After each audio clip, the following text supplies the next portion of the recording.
Mais uma vez, bem-vindo ao canal Segurança contra Incêndio em Foco. Esse vídeo não vai tratar de assunto técnico. Esse vídeo vai tratar da minha opinião pessoal a respeito de uma matéria veiculada na Folha de São Paulo no dia 3 de setembro, referente ao incêndio no Museu Nacional do Rio de Janeiro. Nessa matéria que eu vou mostrar a seguir e comentar na sequência, o reitor da Universidade Federal do Rio de Janeiro, Sr. Roberto Lerrer, creio que seja assim a pronúncia do sobrenome dele, manifesta uma crítica ao Corpo de Bombeiros, que teria sido incapaz, ou melhor, faltou capacidade ao Corpo de Bombeiros do Rio de Janeiro de efetuar o combate ao incêndio naquele museu. Eu não poderia deixar de manifestar, até porque minha carreira toda foi no Corpo de Bombeiros, embora seja em São Paulo, mas eu tenho conhecimento pleno da capacidade dos bombeiros estaduais, até porque nós tínhamos uma convivência em oportunidades de cursos, em seminários, etc. E conhecemos muito bem a competência dos bombeiros dos estados brasileiros, da maioria dos estados brasileiros, o Rio de Janeiro dentre eles. E não há dúvida nenhuma que o Corpo de Bombeiros do Rio de Janeiro, até pela sua história, é extremamente competente para realizar esse tipo de trabalho. Então eu vou fazer uma análise agora da matéria, dos pontos da matéria, e gostaria que vocês acompanhassem comigo e a gente analisasse, chegasse à conclusão de quem realmente foi incompetente. Vamos então à matéria da Folha de São Paulo de 3 de setembro. A manchete é a seguinte: reitor da UFRJ diz que faltou capacidade aos bombeiros para combater incêndio no Museu Nacional. Logo abaixo uma nota: Roberto Lerrer admitiu que a falta de verbas inviabilizou obras de melhoria da infraestrutura. Algumas considerações então sobre a manchete. Se realmente foi o que foi dito ao jornal, né? Alguns questionamentos poderiam ser feitos ao reitor. Como que ele conseguiu avaliar a capacidade dos bombeiros na ação de combate? Ele esteve desde o início na ocorrência, ele acompanhou a ocorrência até o final, ele conhece técnicas de combate a incêndio, utilização dos equipamentos de combate a incêndio, participou de algum treinamento, ainda que básico, sobre combate a incêndio. Quais ocorrências ele já participou? Muito bem, então uma análise tão precoce como essa e tão carente de embasamento técnico no mínimo perigosa. É uma afronta aos profissionais que trabalham nessa área. Então nesse ponto já é lamentável a afirmação, se é que ela foi feita dessa forma ao jornalista, com relação à avaliação da capacidade dos bombeiros. É muito comum a gente ver por aí que o brasileiro ele é especialista em futebol, né? Técnico de futebol e especialista em segurança pública, porque tudo que diz respeito à polícia ele critica e diz que a polícia não é preparada. Mas agora surgiu uma nova modalidade que é o especialista em segurança contra incêndio. Com relação à falta de verbas, a imprensa, e isso está sendo verificado, eu creio que não deva faltar, porque não é o que está aparecendo nas reportagens que tenho lido. Talvez ela não tenha sido muito bem aplicada. Então vamos lá. Muito bem, agora no corpo da reportagem eu destaquei uma frase, né, que segundo o repórter é atribuída ao reitor, em que ele diz: é óbvio que a forma de combate não guardou proporção com o tamanho do incêndio. Percebemos claramente que faltou logística e capacidade de infraestrutura do Corpo de Bombeiros que desse conta de um acontecimento tão devastador como foi esse, né? Como está escrito, né? Deveria ser como foi esse, afirmou ele em entrevista durante as operações de combate às chamas. Mais uma vez eu chamo a atenção. Esta avaliação sobre logística, capacidade de infraestrutura de uma organização que trabalha com base na técnica, em equipamento especializado, não é uma atitude honesta, principalmente de quem não é do ramo, nem conhece, não trabalhou nas atividades de combate a incêndio. Para fazer uma avaliação dessa, precisava avaliar detalhadamente, estar presente e principalmente ter conhecimento da atividade. Talvez um especialista na acepção da palavra, que tivesse presente desde o início, pudesse fazer uma afirmação dessa se ela fosse verdadeira. Mas é no mínimo desonesto fazer uma acusação tão grave contra a instituição quanto essa.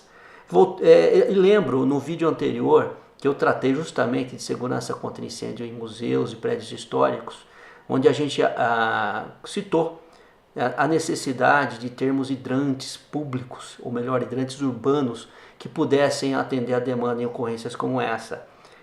Se você voltar ao vídeo, você vai ver no vídeo anterior. E essa capacidade, essa gestão deveria ser feita por quem? Justamente por ele, né? O responsável pela edificação. A gestão dos hidrantes urbanos para a proteção desse patrimônio de valor, como eu já disse no próprio vídeo, inestimável, era de responsabilidade de quem? Do reitor. Então essa é uma das avaliações. Vamos agora ao próximo ponto. Continuando na matéria, destaquei outro texto que eu acho relevante a gente avaliar. O Palacete Imperial não tinha sistema de prevenção de incêndio que seria instalado com a verba de contrato de 21 milhões de reais para a restauração, assinado com o BNDES em junho, quando o Museu Nacional comemorou 200 anos. Então, o que se mostra aqui é a prova cabal de que foi cometida ali uma irresponsabilidade, uma negligência por parte do gestor. Em hipótese alguma, um patrimônio como esse, principalmente onde tenha acesso ao público, poderia estar funcionando, aberto e operando sem as medidas de segurança contra incêndio necessárias. E não há o que dizer com relação à antiguidade do prédio, uma vez que há, como eu já mostrei no vídeo anterior, medidas que podem ser muito eficientes numa situação como essa. Então aqui me parece um atestado de incompetência, mais do que isso, negligência e responsabilidade civil e criminal por parte do responsável pelo uso da edificação. Continuando, mais uma afirmação aqui do reitor. Esta é uma edificação muito antiga que foi concebida em um contexto em que não havia uso de energia, como usam as edificações acadêmicas. Nós temos laboratórios, áreas administrativas, informática, que têm grande uso de energia, disse Lerrer. A restauração, afirmou, previa a instalação de sistema de prevenção de incêndio muito robusto. Mais uma vez, o que eu chamaria essa afirmação de assinar um atestado de incompetência. Como que pode uma edificação abrigar laboratórios, áreas administrativas, informáticas que têm grande uso de energia, se ela não está preparada para isso? Ou seja, ele assumiu o risco de utilizar a edificação sem as condições mínimas de segurança. E os sistemas seriam instalados. Então, quando os sistemas fossem instalados, quando o sistema elétrico estivesse dimensionado corretamente para o uso, aí sim ela poderia ser utilizada. Então, o gestor público não pode alegar que desconhecimento e muito menos que se basear no fato da edificação ser antiga para justificar uma negligência como essa. Se não está em condições de uso, não pode ser utilizada. Depois que aconteceu, não adianta justificar que não sabia que poderia ter acontecido, porque está aqui a declaração. Ele sabia que não havia condições de edificações, mas mesmo assim ela funcionava e colocou em risco pessoas. Graças a Deus não tivemos vítimas fatais nesse incêndio. Analisando mais um trecho da reportagem, eu destaquei aí. Ele disse que ainda não é possível estimar as perdas no acervo da instituição, que tinha mais de 20 milhões de itens. Realmente não é possível estimar. Antes que o fogo se espalhasse, bombeiros e funcionários conseguiram retirar peças e equipamentos do edifício. É no mínimo contraditório, né? Eu acho que ele, ao invés de criticar e tentar transferir a sua responsabilidade para outras pessoas, ele deveria fazer um elogio, né, aos bombeiros e aos seus funcionários, né? Que os funcionários e os bombeiros ainda conseguiram retirar peças e equipamentos do edifício durante uma ação de combate a incêndio. Então, na verdade, o trabalho foi além daquilo que se imaginava, né? Todos os profissionais que atuaram lá, ao que ele mesmo declara, se empenharam ao máximo para conseguir atingir o objetivo de reduzir as perdas. Até porque não havia, pelo que consta, vítimas do incêndio, só perdas materiais. Enfim, mais uma contradição na própria matéria. Bom, para finalizar, vamos fazer somente algumas considerações com relação à responsabilidade.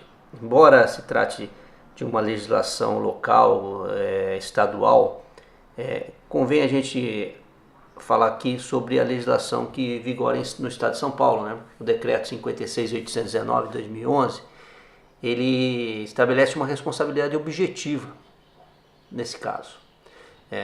Sei que foi no Rio de Janeiro, mas não há dúvida que cabe essa mesma consideração, esse mesmo enquadramento, né? Olha o que diz o artigo 19 do decreto 56.819 de 2011 do Estado de São Paulo, que trata do Regulamento de Segurança contra Incêndio. O proprietário do imóvel ou o responsável pelo uso obrigam-se a manter as medidas de segurança contra incêndio em condições de utilização, providenciando sua adequada manutenção sob a pena de cassação do AVCB, quando há, independentemente das responsabilidades civis e penais cabíveis. Eu acho que esse artigo fala por si. Não obstante ter sido no Rio de Janeiro, o entendimento com certeza é o mesmo. Creio que essa análise fala por si. O que se pode ver aí é que antes de se comentar, antes de tentar difamar ou criticar o trabalho de profissionais tão dedicados e respeitados pela população, o senhor reitor deveria se preocupar mais com o que é dele, ou melhor, que é da competência dele, porque não é dele, é do povo brasileiro. Todo aquele acervo histórico de valor inestimável estava sob a sua responsabilidade. E a sua responsabilidade não pode ser transferida a outrem. Então o Corpo de Bombeiros fez o seu trabalho e, mais uma vez, meu respeito aos colegas do Rio de Janeiro. Não tem responsabilidade nessa perda inestimável, nessa irresponsabilidade com o patrimônio público. Ainda mais um patrimônio público de valor, como eu disse, inestimável. Muito obrigado. Se você curte o nosso canal, então, por gentileza, inscreva-se nele e compartilhe. Muito obrigado.